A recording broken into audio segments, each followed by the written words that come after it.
So one of the most important outcomes of the G20 summit is of course India, Middle East, Europe mega economic corridor, which will bring India and Europe closer. Of course, it will enable cheaper and faster business. It will also be an answer to China's Belt and Road Initiative BRI.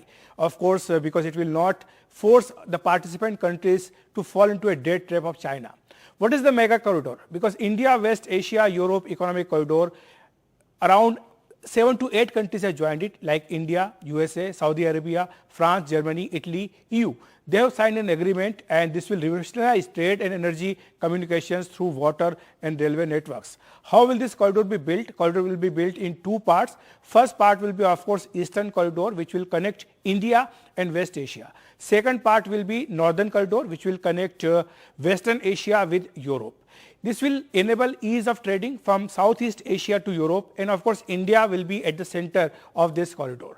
This corridor will benefit journey from Mumbai to Europe in containers, because today the container takes a longer route because it has to go via Suez Canal. Now Dubai will be accessible by ship, and the rail route from Dubai to Haifa will be constructed, and apart from that, from Haifa it will be brought to Europe. This will also bring down the dependency on the Suez Canal, and they also estimate that it will accelerate the business by around 40%, which is a huge amount. And of course, it is reduce the business expenses, and that will make the business cheaper and faster.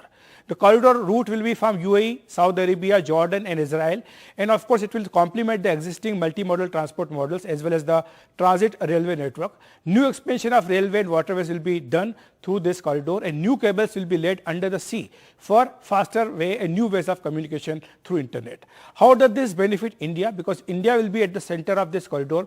The expansion of logistics and infrastructure, communication and green hydrogen pipelines, all this will boost new employment opportunities and new supply chains, and that will make India a center of this entire corridor and will benefit immensely.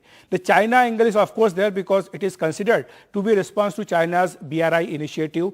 India of course is not part of the BRI. Pakistan, Kenya, Zambia, Laos, Mongolia, they are part of BRI, and they are supposed to be fallen under the debt trap of China. And of course this is an answer to the UAE and Saudi Arabia, because they are now increasingly proximating to China, and that's why it's an answer to all these countries. And of course this will boost the India's future prospect and will help India achieve the target of becoming a developed country by 2047.